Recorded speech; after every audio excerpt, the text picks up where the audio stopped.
Who would you consider as the most badass person in history?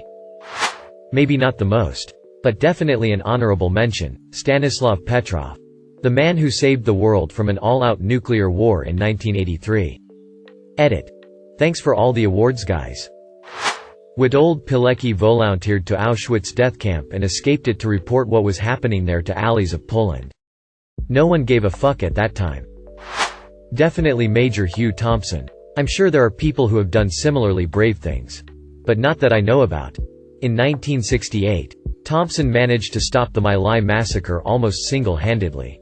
He arrived after many civilians had already been killed, and couldn't understand how they had died.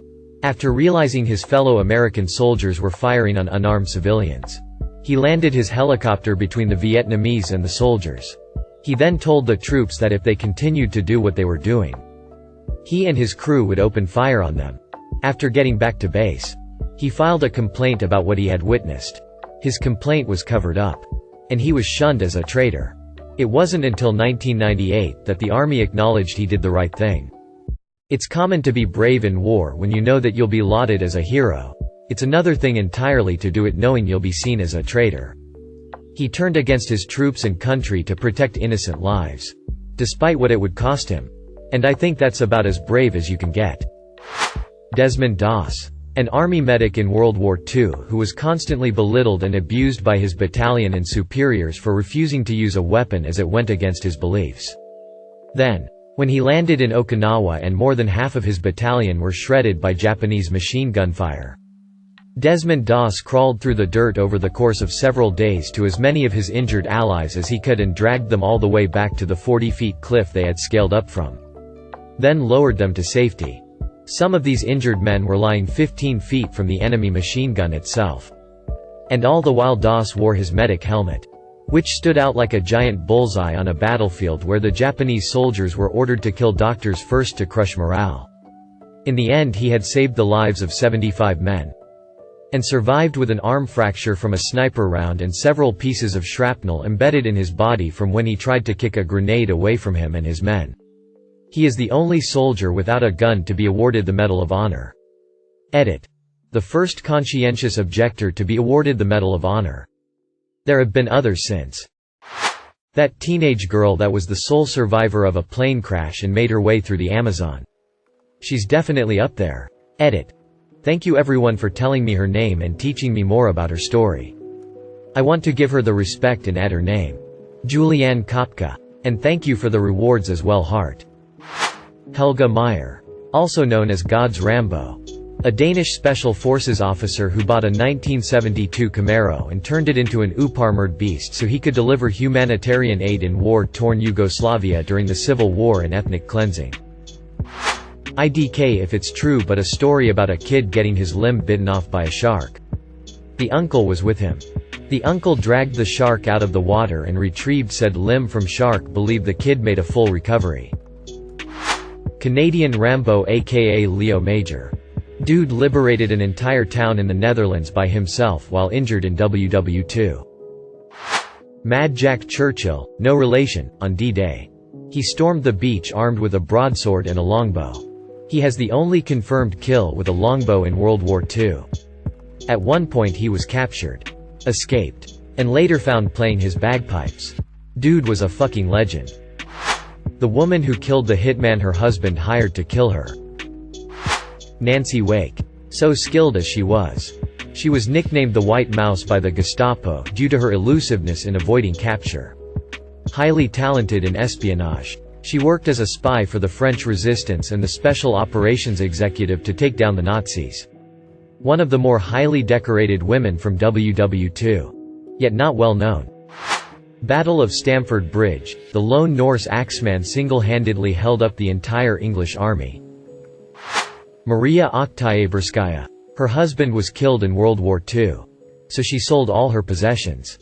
Bought a T-34 tank. And went into the army. Edit. Technically she sold her possessions. Donated the tank and then asked to drive it and was allowed. Galvarino. He was a fierce Mapuche warrior that had both of his hands chopped off as punishment when captured by the Spanish during the Arauco War. Rather than slaughter Galvarino, The Spanish sent him back to the Mapuche to send a message. But instead of causing the Mapuche to surrender, it had the opposite effect. Galvarino decided to have 2 knives lashed to the stumps where his hands used to be. He learned to fight without hands while using the knives as weapons. Less than a month later, Galvarino fought with the Mapuche against the Spanish again. Around 3,000 Mapuche warriors engaged 1,500 of the Spanish on November 30, 1557, at the Battle of Malaripu. Although they didn't win, Galvarino killed several of the Spanish before the army of 3,000 were all killed. Peter Fruchen. He was a Danish explorer, journalist, author and anthropologist. He is widely known for his exploration of the Arctic Circle and discovery of vast areas of Greenland. He was an indigenous rights activist, having married an Inuit woman. He escaped a death warrant issued by the Third Reich for punching Nazis. Received an Academy Award for the Best Motion Picture in 1933. Won the $64,000 question as a contestant on the game show. He wrestled a polar bear and won. And as if this all wasn't enough, he escaped a near-death encounter in a blizzard by fashioning a spade out of his own frozen feces. Leo Major, or the American who shot down a Japanese Zero with his pistol while parachuting. Edit. I think I missed a comma. I was talking about 2 people because they were both really badass. Robert Smalls. He escaped slavery, stole a Confederate boat, sailed away to freedom, and later served in Congress. Simo Häyhä. The White Death. 500 kills in WW2. Got half his face blown off by an explosive bullet and tried to get back into the war. Christopher Lee. Not the most badass person that ever lived, but definitely one of them. Dude fought Nazis and was knighted, also was in a metal band and has been in lots of movies. Napoleon. Fucker got half of Europe declare war on him. Not France. Him himself. The Russian night witches. They flew in slow, outdated planes, without parachutes, and dropped bombs by sight alone. Edit to add. Not using bomb sites. At night. Witold Pilecki. A Polish resistance fighter who voluntarily went to Auschwitz to get intel on what was happening and then proceeded to escape. Survived the war and was later executed by the USSR. Diprasad Pun, the Gurkha who took out 15 to 30 Taliban single-handedly when surrounded. Harriet Tubman. She was barely 5 feet tall. Experienced spells because of a traumatic brain injury. Repeatedly snuck into the South to free slaves. Was a spy and lead an armed assault during the Civil War. Daniel Inouye. Senator from Hawaii. World War II vet. Japanese-American who had to prove himself every step of the way through the European theater of operations. And to me, an honest-to-goodness hero. In 1943, when the U.S. Army dropped its enlistment ban on Japanese Americans, Inouye curtailed his pre-medical studies at the University of Hawaii and enlisted in the Army. 6. He volunteered to be part of the segregated All-Nisei 442nd Regimental Combat Team. This army formation was mostly made up of second-generation Japanese Americans from Hawaii and the mainland. Inouye was promoted to sergeant within his first year. And he was assigned as a platoon sergeant. He served in Italy in 1944 during the Rome-Arno campaign before his regiment was transferred to the Vosges Mountains region of France, where he spent 2 weeks in the battle to relieve the lost battalion. A battalion of the 141st Infantry Regiment that was surrounded by German forces. He received a battlefield commission to second lieutenant for his actions there, becoming the youngest officer in his regiment. At one point while he was leading an attack, a shot struck him in the chest directly above his heart. But the bullet was stopped by the $2 silver he happened to have stacked in his shirt pocket. He continued to carry the coins throughout the war in his shirt pocket as good luck charms, until he lost them shortly before the battle in which he lost his arm. On April 21, 1945, Lt. Inouye was grievously wounded while leading an assault on a heavily defended ridge near San Terenzo in Liguria, Italy. Called the Col Musatello, the ridge served as a strongpoint of the German fortifications known as the Gothic Line, the last and most unyielding line of German defensive works in Italy. As he led his platoon in a flanking maneuver 3 German machine guns opened fire from covered positions 40 yards away, pinning his men to the ground. Inoue stood up to attack and was shot in the stomach.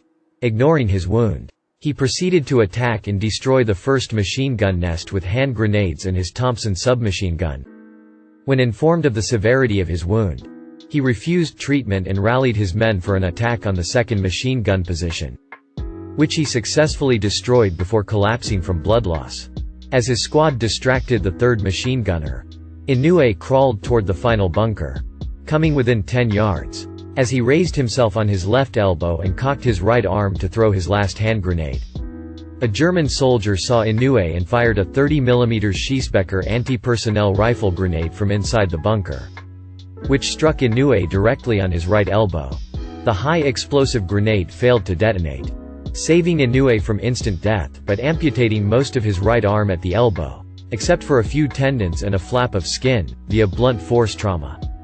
Despite this gruesome injury, Inoue was again saved from likely death due to the blunt, low-velocity grenade tearing the nerves in his arm unevenly and incompletely, which involuntarily squeezed the grenade tightly via a reflex arc instead of going limp and dropping it at Inoue's feet.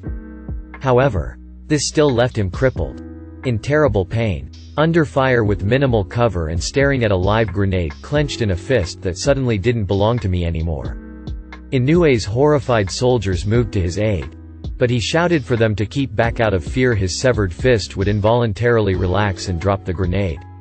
As the German inside the bunker began hastily reloading his rifle with regular full metal jacket ammunition, replacing the wood-tipped rounds used to propel rifle grenades, Inoue quickly pried the live hand grenade from his useless right hand and transferred it to his left.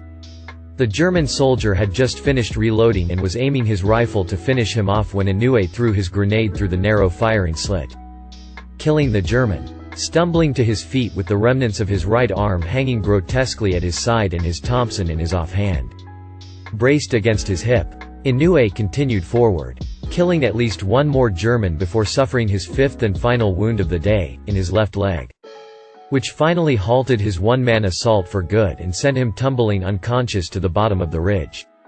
He awoke to see the worried men of his platoon hovering over him. His only comment before being carried away was to gruffly order them back to their positions, saying nobody called off the war. TLDR. Blew up several German machine gun bunkers with mad grenades as he got shot in the stomach. Lost an arm, and had to throw left-handed. Then told the rest of the platoon to keep going because shit wasn't done with. Blocked a bullet with silver dollars. Went home to Hawaii, became a senator. And if he'd run for president I'd have voted for him. Absolute badass. Sir William the Marshal. 1 RST Earl of Pembroke. The baddest man alive at a time where only hard men lived long enough to see their hair turn grey. Widely considered the greatest knight to ever walk the face of the earth. Defeated over 500 knights in tourney combat. Is the man the code of chivalry is based on. Defeated the greatest knight in France, handily, in a one-on-one duel at the Battle of Lincoln in 1217. In his motherfucking 70s. Effectively ruled England off and on through his regencies for decades. Signatory of the Magna Carta. He gets my vote. Mary Vincent. She was attacked with an axe in an attempted murder, losing both hands and then dumped off a cliff. She survived and walked almost 3 miles to go find help. All when she was 15. She's in an episode of I Survived, and her story is unbelievable. She is such a BAMF. Tank man of Tiananmen Square. Juan Pujol Garcia aka Garbo. Guy was an educated, die-hard anti-fascist Spaniard during World War II. Approached the British offering to spy for them, they turn him down. So he approaches the Germans offering to spy for them. And he's accepted. He's given a mission to go to England and report on various things. But he can't gain access. So instead he just goes to the library and gives the Germans a steady stream of book facts mixed with nonsense. The British, who have broken German codes by this time, notice that the Germans have a spy who is talking nonsense and causing the Germans to waste resources looking for non-existent convoys.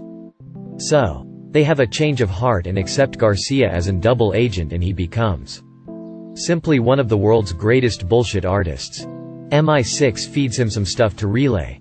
but most of it he makes up himself, including a vast network of fictitious sub-spies, who are all given allowances by the Germans. His work helps fool the Germans into thinking there is a large army group prepared to invade Calais after the diversionary attack on Normandy.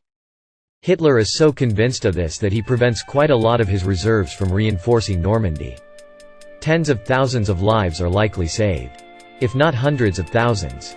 All because one man had the balls to walk into a German embassy, offer to be a spy, and then feed the Nazis a steady stream of bullshit. And they never figured it out.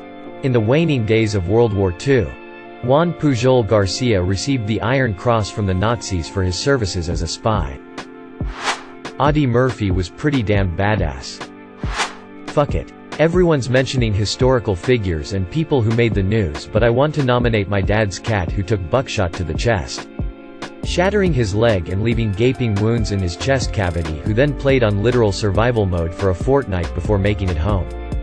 With an infected, gangrenous almost, hole in his chest. The buckshot just barely missed his heart from the vet's inspection. He got anesthetic whilst they cleaned up the infection and closed up the entry and exit wounds.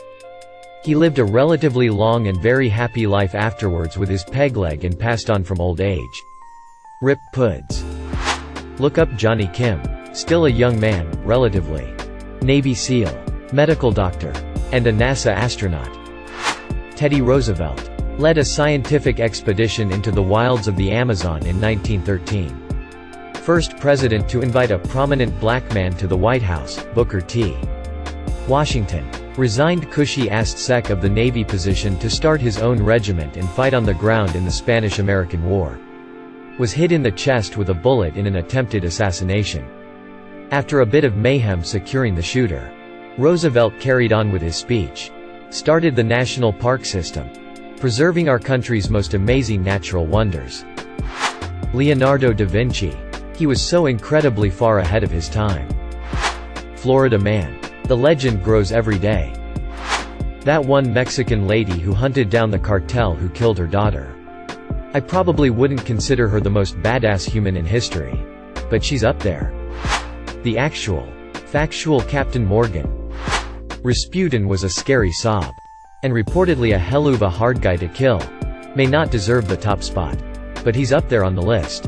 Assuming badass isn't restricted to good people. Olga of Kiev. Slaughtered all the rulers from the nation that killed her husband and literally burned down an entire village just because she felt like it. Not that long ago, but still. Alison Botha.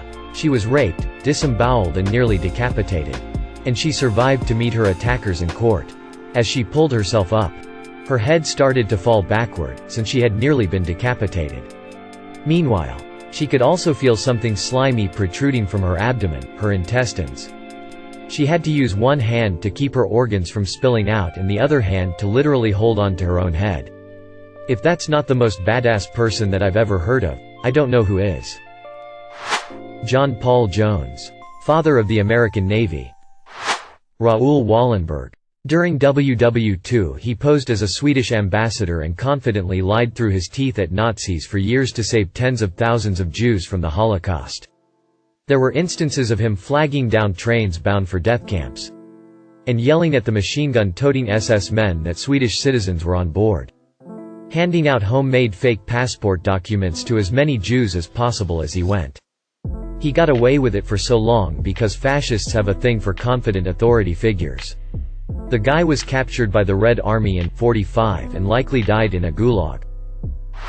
Lyudmila Pavlichenko, or Lady Death, the Soviet WW2 sniper with 309 confirmed kills, has to be up there. Alan Turing. Single-handedly saved millions and had to live a miserable life after. Edit. I've been informed that the saving millions part was a team effort. Medicine Crow. Absolute unit. The person who rickrolled Rick Astley. Duncan Hamilton. The man who won the 24 Hours of Le Mans while drunk. Thank you for watching. If you enjoyed this video, don't forget to drop a like. If you would like to see more content like this in the future, subscribe and turn on notifications to be notified about future videos. Now check out one of these interesting videos.